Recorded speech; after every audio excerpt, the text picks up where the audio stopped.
Hello friends, a very good morning to everybody and welcome back to Learning Edward।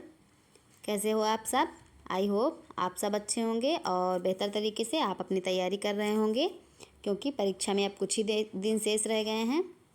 तो हमें अपनी तैयारी बहुत ही सही वे में और सही तरीके से रखनी है। तो चलिए आज की क्लास शुरू करते हैं। तो जितने भी नए व्यूवर्स हैं उनको बता दिया जाए कि हम UPSSC पेट एग्ज़ाम को टारगेट करने के लिए ये सीरीज़ चला रहे हैं और इस सीरीज़ में आज ये 6वीं क्लास है और इसमें हम आज मुग़ल साम्राज्य और मराठा के बारे में 40 महत्वपूर्ण क्वेश्चंस के बारे में डिस्कस करेंगे। तो चलिए क्लास को शुरू करते हैं। क्लास को शुरू करने के पहले यदि आप चैनल पर नए हैं और अब तक आपने चैनल को सब्सक्राइब नहीं किया है तो प्लीज़ चैनल को अभी सब्सक्राइब कर दो, ऐसी ही और हेल्पफुल, इंटरेस्टिंग और नॉलेजफुल वीडियोस के लिए। तो चलिए आज की क्लास शुरू करते हैं। तो सबसे पहले मुग़ल साम्राज्य की शुरुआत में हम जानेंगे मुग़ल वंश का संस्थापक कौन था। तो मुग़ल वंश का संस्थापक बाबर था, जो कि फरगना का निवासी था।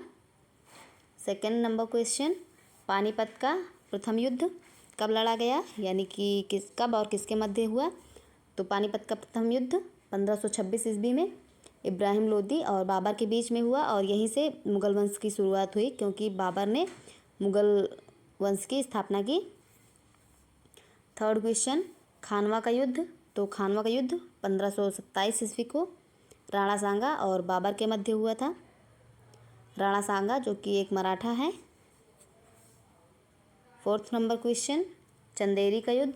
तो ये भी महत्वपूर्ण है। चंदेरी का युद्ध 1528 ईस्वी को मेदिनी राय एवं बाबर के मध्य हुआ। फिफ्थ क्वेश्चन, घाघरा का युद्ध। तो घाघरा का युद्ध 6 मई 1529 ईस्वी को अफ़गानों के बीच और बाबर के बीच हुआ था। नेक्स्ट क्वेश्चन देखेंगे, सिक्स्थ नंबर, बाबर की आत्मकथा का नाम क्या है। तो बाबर की आत्मकथा का नाम तुजुक बाबरी है और आप सभी जानते होंगे आत्मकथा खुद की लिखी जाती है, तो ये खुद बाबर द्वारा लिखी गई थी। और बाबर ने अपनी आत्मकथा किस भाषा में लिखी, जी अगर आपसे ये क्वेश्चन पूछा जाए तो ये टर्की भाषा में यानी कि तुर्की भाषा में लिखी गई थी, वो भी चगताई तुर्की भाषा में। Eighth number question, Tuzuk Babri का फ़ारसी अनुवाद किसने किया था, या फ़ारसी अनुवाद में जो नाम है वो क्या है। तो तुजुक बाबरी का फ़ारसी अनुवाद बाबरनामा के नाम से हुआ है और इसका अनुवाद किसने किया था। तो इसका अनुवाद अब्दुल रहीम खान खाना ने किया था, जिन्होंने अकबरनामा लिखी थी। Next question, 10th number, Babar का उत्तराधिकारी कौन हुआ। तो हुमायूं जो गद्दी पर बैठा 1530 ईस्वी में, वो बाबर का उत्तराधिकारी था। 11th नंबर क्वेश्चन, हुमायूं द्वारा लड़े गए 4 प्रमुख युद्ध, यानी कि चार कौन कौन से प्रमुख युद्ध हैं जो हुमायूं द्वारा लड़े गए थे। तो देवरा का युद्ध 1531 में, चौसा का युद्ध 1539 ईस्वी में, कन्नौज या फिर बिलग्राम का युद्ध 1540 ईस्वी में, सरहिंद का युद्ध 1555 ईस्वी में। नेक्स्ट क्वेश्चन, हुमायूं नामा की रचना किसने की। तो हुमायूं नामा हुमायूं के जीवन के बारे में है, तो इसकी रचना हुमायूं की बहन गुलबदन बेगम ने की थी। Next question, 13th number, Humayun का उत्तराधिकारी कौन था। तो हुमायूं का उत्तराधिकारी अकबर था, जो 1556 ईस्वी में गद्दी पर बैठा। नेक्स्ट क्वेश्चन, राणा सांगा का अन्य नाम क्या था। राणा सांगा अभी हमने पढ़ा था बाबर और राणा सांगा के मध्य युद्ध के बारे में, पानीपत का प्रथम युद्ध, वो चंदेरी का युद्ध। तो राणा सांगा का अन्य नाम क्या था, संग्राम Singh. Next question, 15th number, Sher Shah की मृत्यु किस युद्ध के दौरान हुई। तो शेर शाह की मृत्यु कलिंजर के युद्ध के दौरान हुई थी, जो कि 1545 ईस्वी में हुआ था। और कैसे हुई, तो उक्का नामक तोप के फटने के कारण हुई थी शेर शाह की मृत्यु। नेक्स्ट क्वेश्चन, किसने पूर्वी बंगाल से लेकर यानी पश्चिम बंगाल से लेकर पेशावर तक सड़के आजम, प्राचीन काल में इस सड़क को सड़के आजम के नाम से जाना जाता था, सड़के आजम कहलाई जाने वाली सड़क बनवाई। तो शेर शाह सूरी ने बनवाई थी। वर्तमान में इस सड़क को ग्रांड ट्रंक रोड यानी कि GT रोड कहा जाता है और NH1 और NH2 ग्रांड ट्रक रोड पर ही स्थित हैं। नेक्स्ट क्वेश्चन 18 नंबर, पानीपत का द्वितीय युद्ध किसके मध्य हुआ था और कब हुआ? तो 1556 ईस्वी में अकबर और हेमू के मध्य हुआ था पानीपत का द्वितीय युद्ध। नेक्स्ट क्वेश्चन, अकबर ने मेवाड़ की राजधानी चित्तौड़ पर कब्जा किसको हराकर किया था? तो अकबर ने मेवाड़ की राजधानी चित्तौड़ पर राजा उदय सिंह को 1568 में हराकर किया था। नेक्स्ट क्वेश्चन, हल्दी घाटी का युद्ध कब और किसके मध्य हुआ? तो हल्दी घाटी का युद्ध 1576 ईस्वी में अकबर और महाराणा प्रताप के मध्य हुआ था।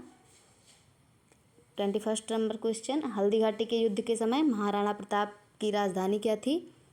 क्योंकि राणा सांगा इनके पिता, इनकी राजधानी अलग थी और हल्दी घाटी के युद्ध के समय महाराणा प्रताप की राजधानी तो कुंभलगढ़ थी। नेक्स्ट क्वेश्चन, अकबरनामा की रचना किसने की? तो अकबरनामा की रचना अबुल फजल ने की है। 23 number question, sir Thomas Roe एक अंग्रेज था, कब और किस मुग़ल शासक के शासनकाल में भारत आया? तो सर टॉमस रो 1615 ईस्वी में जहांगीर के शासन के समय आया था। 24 नंबर क्वेश्चन, मुग़ल स्थापत्य का स्वर्णकाल किसके शासनकाल को कहा जाता है? तो शाहजहाँ के शासनकाल में अनेकों ऐसी इमारतों का निर्माण हुआ जिसके कारण इसे मुग़ल स्थापत्य का स्वर्णकाल कहा जाता था। 25 नंबर क्वेश्चन, मुग़ल शासन का चित्रकला का स्वर्णकाल किसके शासनकाल को कहा जाता है? तो जहांगीर के शासनकाल को चित्रकला का स्वर्णकाल कहा जाता है। नेक्स्ट क्वेश्चन 26 नंबर, मराठा साम्राज्य का संस्थापक कौन था? तो मराठा साम्राज्य का संस्थापक शिवाजी था। शिवाजी के माता और पिता का क्या नाम था? तो शिवाजी के माता का नाम जीजाबाई और इनके पिताजी का नाम शाहजी भोसले था। 28 नंबर, पुरंदर की संधि कब और किसके मध्य हुई? तो पुरंदर की संधि 1665 ईस्वी में महाराजा जयसिंह और शिवाजी के मध्य हुई। 29 नंबर क्वेश्चन, शिवाजी का उत्तराधिकारी कौन हुआ? तो शिवाजी का उत्तराधिकारी संभाजी हुआ। नेक्स्ट क्वेश्चन, कभी कभी एग्ज़ाम में हम जैसे मुग़ल साम्राज्य में कितने वंश हुए या फिर कौन कौन शासक हुआ इनका कालक्रम भी पूछ लिया जाता है या फिर इनको एक अल्टरनेट में लगाने के लिए कह दिया जाता है। तो सबसे पहले हम देखेंगे बाबर का शासनकाल। तो बाबर का शासनकाल 1526 ईस्वी से 1530 ईस्वी तक था। फिर हुमायूं का कार्यकाल, तो इनके बाद हुमायूं गद्दी पर बैठा, 1530 से 1556 ईस्वी तक हुमायूं का शासन था। फिर अकबर का शासनकाल, तो अकबर का शासनकाल 1556 ईस्वी से 1605 ईस्वी तक था। नेक्स्ट जहांगीर का शासनकाल 1605 ईस्वी से 1627 ईस्वी तक था। नेक्स्ट शाहजहाँ गद्दी पर कब बैठा? 1627 ईस्वी में और 1657 ईस्वी तक ये गद्दी पर बैठा था। फिर औरंगजेब का शासनकाल 1658 से लेकर 1707 ईस्वी तक था। नेक्स्ट देखेंगे शेरशाह सूरी का वास्तविक नाम क्या था? तो शेरशाह सूरी का वास्तविक नाम फरीद खान था। नेक्स्ट क्वेश्चन, अकबर का संरक्षक कौन था? तो अकबर का संरक्षक बैरम खान था। नेक्स्ट क्वेश्चन, दहसाला पद्धति की शुरुआत किस मुग़ल शासक ने की? तो दहसाला पद्धति की शुरुआत अकबर ने की थी। जजिया कर किस मुग़ल शासक ने समाप्त किया? तो जजिया कर अकबर ने समाप्त किया था और इसको पुनः से औरंगजेब द्वारा लगाया गया था। 14 नंबर क्वेश्चन, अपने व्यक्तित्व चारित्रिक गुणों के कारण किस मुग़ल शासक को जिंदा पीर कहा जाता था? तो औरंगजेब को जिंदा पीर कहा जाता था। तो आज की क्लास में इतना ही। यदि क्लास आपको पसंद आए तो प्लीज़ लाइक कीजिएगा और यदि लगे कि थोड़ी बहुत मेहनत की गई है तो प्लीज़ क्लास को आप लोग शेयर करेंगे और यदि आप चैनल पर नए हैं तो चैनल को सब्सक्राइब करेंगे।